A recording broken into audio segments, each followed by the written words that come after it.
Welcome to the Nursing Post podcast, All Nursing All the Time with Ashley Moore and Rosa Horsley. In this episode, we discuss genetic engineering and CRISPR Cas9 gene editing. And our goal is always to inform, to help, and to start conversation. Did you know that human DNA is 98% compatible with a chimpanzee or 50% similar to a banana? I did not. This sounds crazy, but it's true. And thanks to research from the Human Genome Project and genetic engineering, this is something that we have found out. So the Human Genome Project was an international research effort to pretty much determine the sequence of the human genome and identify the genes that it contains. And in humans, a copy of the entire genome is more than 3 billion DNA-based pairs and is contained in all cells that have a nucleus. That's crazy. That's a lot. 3 billion is a lot. Human genes are encoded with instructions for making proteins. The letters in that genetic code are 4 chemical building blocks: adenosine, cytosine, guanine, and thymine. Mm-hmm. So we're going to use the acronyms that I have so much loved in science, and we're going to call them A, C, G, and T. Thank you, science. So the interesting fun facts that I learned about this is that this human genome, this blueprint, is about 1,000 pages if you were to print it out front and back. And if you try to stretch it out, it's going to be about 6 feet worth of length, like this linear sequence that's just long, 6 feet. Which is ridiculous to think that's in a cell. Yes. That we're not talking about your body. No. We're talking about a cell. Exactly. Singular. A cell. The Human Genome Project, it began in 1990, and it actually finished about 2 to 3 years ahead of their expected time. So it finished in 2003. It's also attempting to find and develop new tools to obtain and analyze data. And it's trying to make that information widely available. It's also identified the locations of many human genes and provided information about their structure and organization, making that data freely available in all places, the internet. It's crazy. So right now, the Human Genome Project has successfully mapped the human genome, brewer's yeast, roundworms, fruit flies, and it's currently working on a draft of the mouse genome. Which I think that would be huge since we use mice so much in research. With the Human Genome Project kind of given us all this information, it's kind of opened a door for gene editing or engineering. Yes. Which is super exciting to me.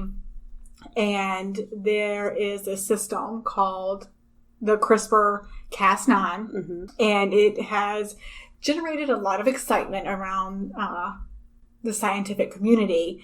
It is faster, cheaper, and more accurate and efficient than any other existing genome editing methods. I mean, this is huge. Like the end-all be-all in gene editing. Genome editing was studied for prevention and treatment of human diseases. That's something that we've covered in prior podcasts. And we are currently researching genome editing to understand diseases using cells and animal models. Scientists are still working to see whether this is safe or effective in humans.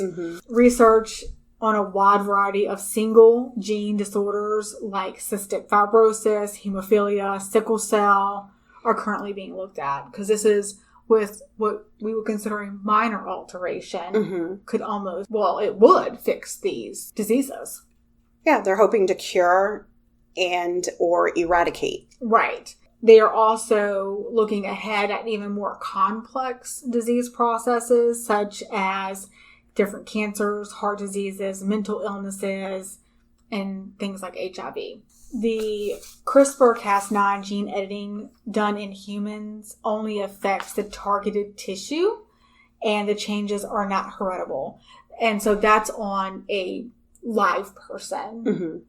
So if they make a change, it only affects you. The CRISPR technology used on embryos, however, would have a heritable link. And of course, because this may get into some ethical concerns, it's illegal in many countries. You are not able to genetically engineer or modify with this technology embryos, because you're changing a whole lineage when you change this embryo. Everything is different moving forward. Well, it's unknown. We don't know the future. We don't have a crystal ball. Right. So what CRISPR actually stands for is clustered, regular, interspaced, short, palindromic repeats. So like we talked about in the genome, it's a sequence. Right. The sequence of the A, C, T, G. Mm-hmm.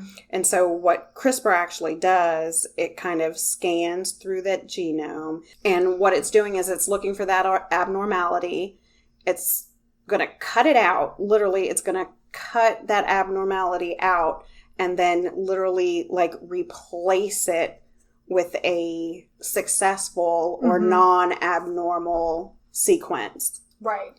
Or it cuts it out completely, and then the DNA just grows back together because it knows it's supposed to be together. It's mind-blowing, actually. It's really crazy the way that we can target things using CRISPR. So we can actually tell it to look for certain abnormalities and say, go find this specific abnormality. Well, yeah, because of the Genome Project, we already know what BRCA1 or 2 looks like. So now you just have to find it on the sequence. You just have to tell this CRISPR Cas9, I need you to look for BRCA1 or 2, and I need you to edit and alter it. Right. So scientists start with something called RNA. It's a molecule that can read the genetic information in DNA, and the RNA finds a spot in the nucleus of the cell wall where some editing activity should take place. So it finds a spot. And this guide RNA leads the Cas9, which is a protein, that guides the DNA to the precise spot where the cut is made.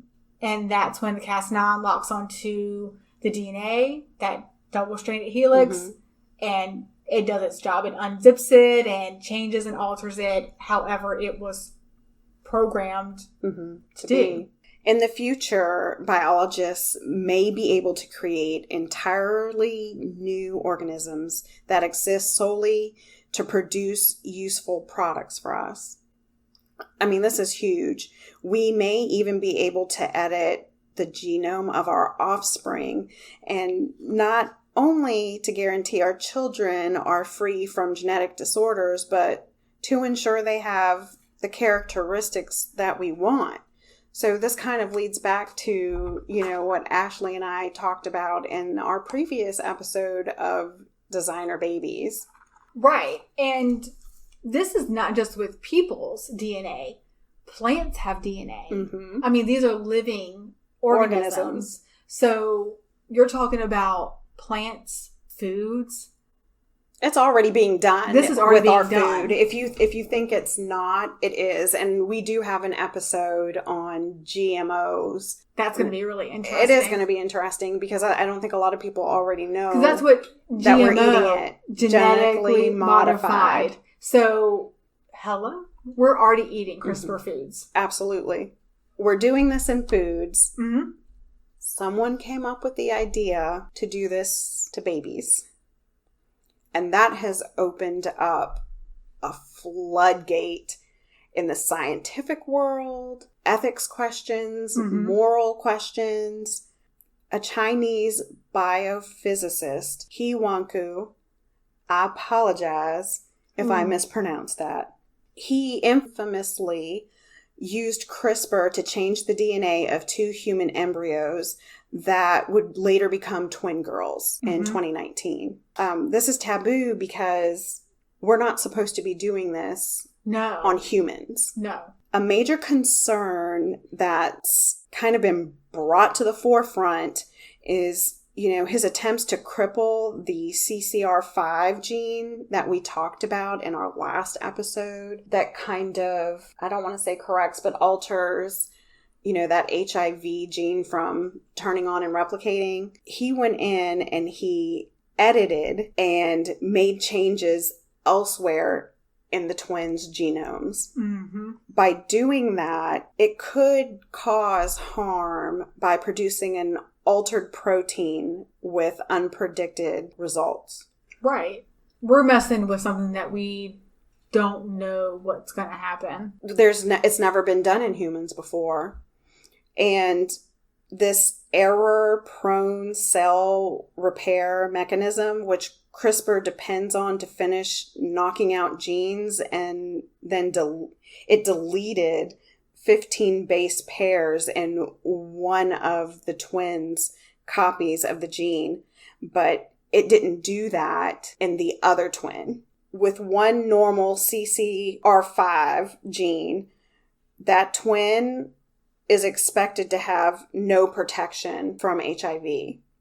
It's kind of like a half job here he did. Yeah, that's a nice way to put it. Yeah, my mama says a totally different saying, but we I'm don't. with your mama there. Yeah, we don't use that language on the podcast. The other twin, according to the data that this same biophysicist represented in like this medical forum, like these are his own admissions that he's now brought to the forefront. According to him, he presented a slide at an International Genome Editing Summit in November of 2018. It was in Hong Kong, China. He admitted that these bases he had added to one CCR5 copy and deleted from the other, which would likely cripple both genes and provide HIV resistance. So now there's a question if the twins would have other enhancements, because apparently in research in mice, by editing and or deleting these CCR5 genes, it improved the cognition and memory in mice. Knowing that, because we've done studies in mice, people are kind of wondering, what's going to happen with these girls? Are they going to be super smart? Mm-hmm. It's way too soon to tell if these edits will affect the twins' health in the future, as CRISPR has not been approved to be used on humans other than to cure diseases in clinical trials. So this is where ethics really kind of comes into play, because did he really have a right to do that? Privacy and fairness is used in genetic information, including the potential for genetic discrimination. Say something's wrong, our insurance company is going to say, we're not going to pay for this because, hey, this was genetically modified and we didn't sign up for that. You are an experiment. Yeah. I mean, we get that if we have like new therapies out and the insurance company hadn't quite caught up to date that are FDA approved and still considered experimental. Are they going to say, well, honey, you are an experimental? Yeah. Your whole being is an experiment. And then if this starts to happen, or say this takes off, then what happens if somebody else goes knocking on his door and says, will you help me out? Then of course, it's going to start rolling. Where does it end? Where people are going to want all these modifications made.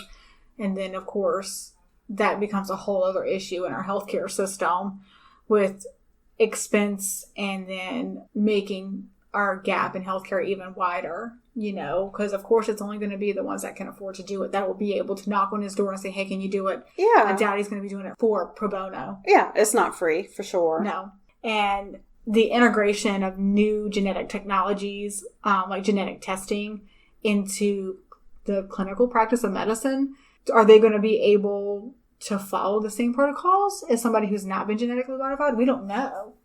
This is a whole nother can of worms. It really is. Some researchers and bioethicists are concerned that any genome editing, even for therapeutic uses, will start us on a slippery slope to being used for non-therapeutic or enhancement purposes. And others argue that, hey, no, it's once it's safe and we're good to go, we need to do it. And we just need to have lawmakers put policy and regulations in place. But that also raises other questions. Like, he did not know that by editing that CCR5 gene that he may be enhancing their cognitive being. But then moving forward, how do you get informed consent? What are you consenting to? Because you don't know what's going to happen. Well, not only that, but the person that's being experimented or editing or engineered isn't even a viable person to do consent. So then you're getting the consent from the parent. Yeah, in this case, it would have been the two. Right. The two parents of these twins. Do that, and then they get older, and why don't you just leave me alone, let me be? Now I have these issues, and I'm going to go back and sue that researcher because I didn't agree to this. I mean, in my opinion, a very sue-happy we live in that kind of environment. Yeah. That's not far-fetched to me. Mm-mm. So, in addition to that, we just don't have the education. I mean, healthcare workers, we don't know what to expect. We don't know how to treat these patients. We don't know if they're going to respond differently to therapies for people who have been studied that were not genetically modified. How is that going to change things? We don't know. And that can expand to policymakers, students, anybody. It affects everybody. Yeah, because nobody knows. We don't have a crystal ball to see in 5, 10, 20 years what the effects of this CRISPR Cas9 system, what it actually has done to these twins. And we're not going to know. No, we won't. And when we don't know what to expect, and then you have these biohackers. I'm like, biohackers? What is a biohacker? Person that literally tries to hack their own biology. It's exactly what you would think it is.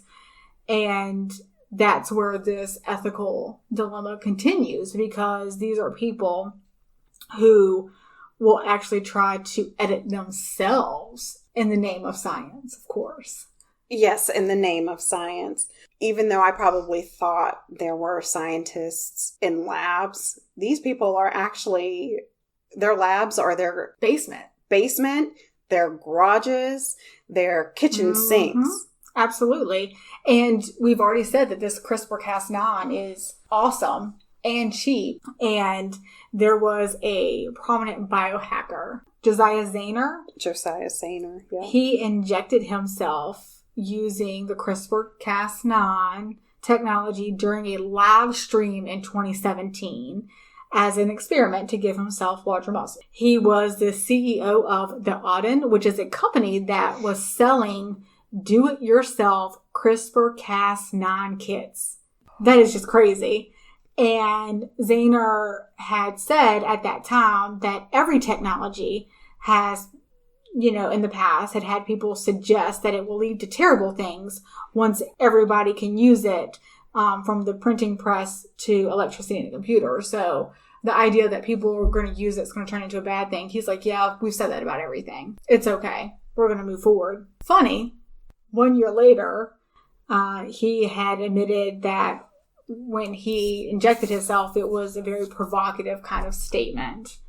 And that he did it on purpose, but kind of not really. Like, he knew it was going to cause that issue, but not probably quite to the extent in which he didn't really think this through. Let's just put it that way. Maybe you shouldn't be filmed on a docuseries that airs on a prominent platform. Right. Just saying. Right. And he said that he wanted people to recognize that this technology was possible, that he wasn't really trying to give himself bigger muscles, just like, hey, look what I could do. It's safe. And he wasn't necessarily trying to genetically modify himself, and that there's no doubt in his mind that someone's going to eventually end up hurt because of this technology and being used improperly. So, singing a different tune. I think it might have happened after the docuseries dropped. I don't know. Yeah. I can't pinpoint exact dates. I just find it very interesting. Yes. And so that was 2017 is when he injected himself. 2018, he was singing a different tune. And by 2019, the first American law was passed that regulates the use of CRISPR. So Republican State Senator Ling Chang wrote a bill in California that stated that pretty much prevented companies from selling CRISPR do-it-yourself kits to modify the human DNA, which this really seems like a good idea. I mean, go on, Miss Chang. And this bill was obviously written because of this Josiah Zahner and for his company, because that's what they were doing, was selling these kits. Of course, now they are no longer selling those kits and are trying to pretty much, ward off any companies from doing so. I wonder what the long-term effects of him injecting himself will be. Yeah, I'm sure we'll find out in 10 years. It's crazy. But this CRISPR Cas9 system in the medical field, whether you're the scientist or you're a nurse, the potential for positive outcomes and success, it's kind of exciting. It really is, because we look at it as a way to help. Yeah, we want to cure diseases. Yes. We want to eradicate, diseases. Mm-hmm. Our job in the medical profession is to, care Make and people treat. better. Yeah, and cure. So it's interesting, while doing the research, I found that CRISPR Cas9 was used to make malaria-resistant mosquitoes. So we already know that mosquitoes carry, a lot of diseases. Mm-hmm. We know that they're linked to West Nile, malaria, Zika. To name a few. Yeah. And I'm sure there's a lot more that mosquitoes tend to carry. But the research, it focused their attention on mosquitoes as they introduced malaria's transmission. So the Malaria Research Institute at Johns Hopkins Bloomberg School of Public Health just released new data showing that the deletion of a single gene from mosquitoes can make them highly resistant to the malaria parasite, which, makes it way less, possible for them to transmit malaria and spread it. So mosquitoes usually pick up the parasites from infected people when they bite us because they need to feed and nurture their eggs. So inside the mosquito, this parasite, it's reproducing and it's developing. And when the mosquito goes to bite someone again, the parasites that are contained in the salivary gland are injected and passed into the blood of the person that they've now bitten. This study first shows that deleting a gene from mosquitoes can make them resistant to malaria parasites. That's pretty huge. It really is. To think, we don't have a lot of malaria here in the United States, but looking back just a couple of years ago, in 2018, there were 219 million cases of malaria globally. People die from malaria. 435,000 malaria deaths. It's a lot. Yes, and that is actually on the rise. But it's promising. It's promising thinking that just by removing this gene, that these mosquitoes will now be resistant to carrying or being carriers of this disease. I think we also have to look at the other side of the coin, because even though this is awesome and great, what if what we're doing in the lab is introduced to the wild? What are the ramifications? Because in this particular study, they showed that replacing ordinary mosquitoes in the wild with genetically modified mosquitoes hasn't been attempted on a large scale. And scientists have been working on gene drive techniques that cause DNA modifications to spread quickly into a wild population via just regular breeding. So compared to their cousins, this geneless mosquito, they cut out the FREP1 gene. And those mosquitoes that were used with CRISPR, they developed into adults more slowly, and they were less likely to take blood meals when they had the opportunity to feed and eat, which means they laid fewer eggs and their eggs were less viable. So it changed the population. Which with mosquitoes, to me, I'm not really upset. I'm sure they have some benefit in our ecosystem that I've not cared about enough to look up to how they're beneficial. Frogs somewhere are going hungry. I don't know. They can eat a fly. Just saying. I hate mosquitoes. I do too. Listen, they can give you Zika and malaria and West Nile virus. I'm not a fan. I'm a big believer that when something is annihilated from our ecosystem, something suffers. Exactly. There's a change. We don't know. I don't know what that specifically is. Mm-mm. I am not. That is not my job. I'm a nurse. But I do feel that when you alter one thing, there is a consequence. Yeah, it's a chain reaction. Yes. We don't know what that is, though. I don't know what the mosquitoes do besides drive me bananas, but I'm sure they do something else. They weren't put here to drive me crazy.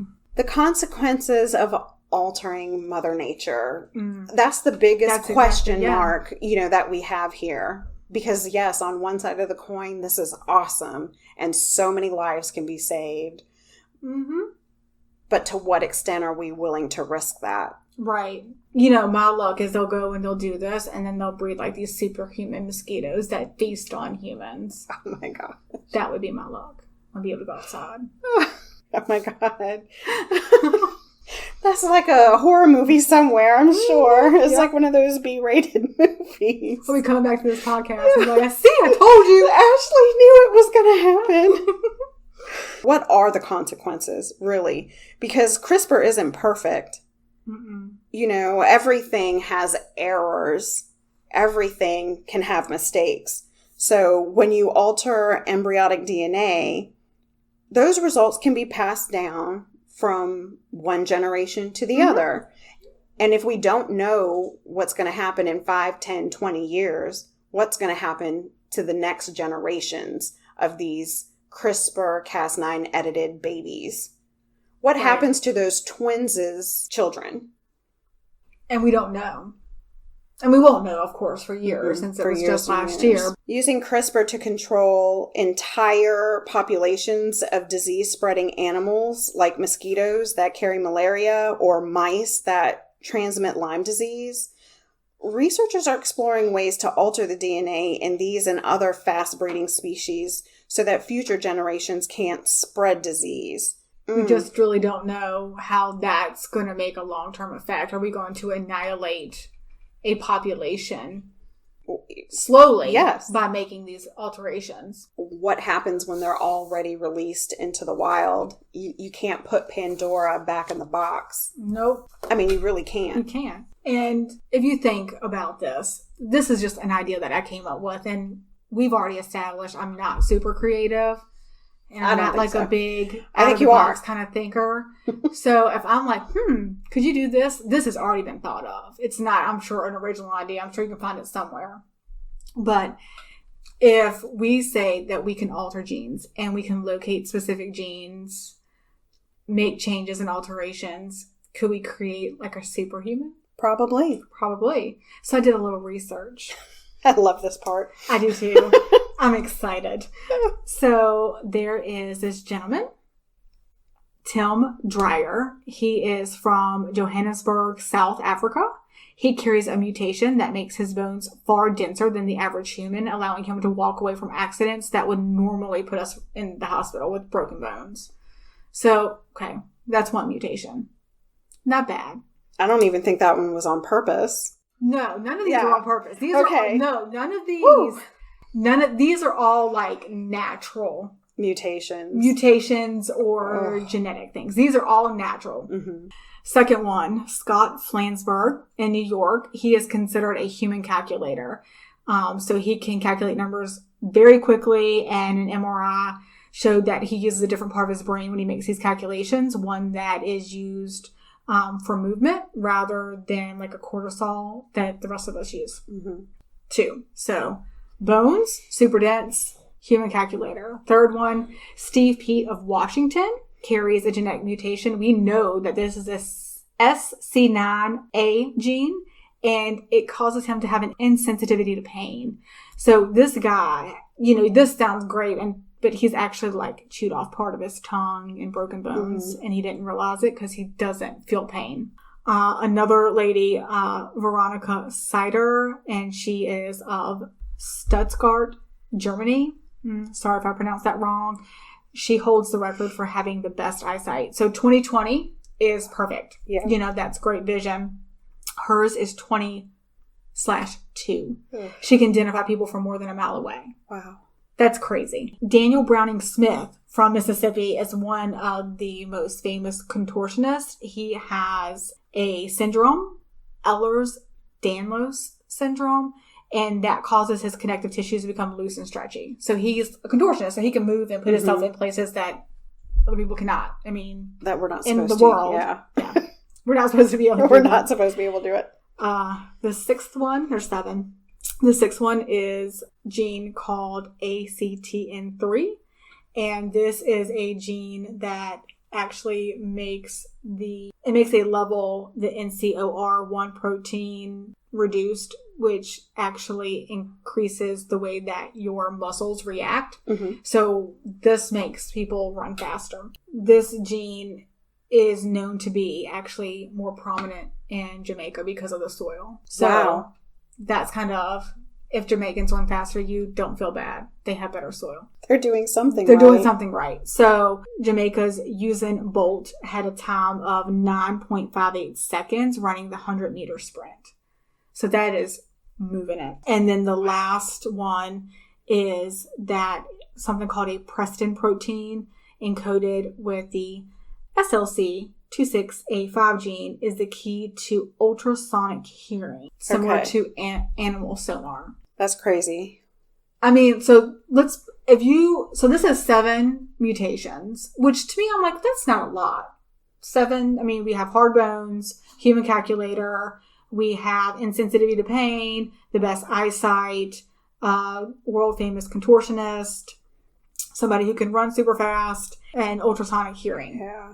So let's create our person. What can't they do? Right. So if we were to put this, what I would call a superhuman, together with these 7 genes, and I don't know that that's a lot of mutating or not, because I don't do gene editing. Yeah, that's not our... But that doesn't seem like a large number. It's not like we're changing everything. We're changing 7 things or adding or creating.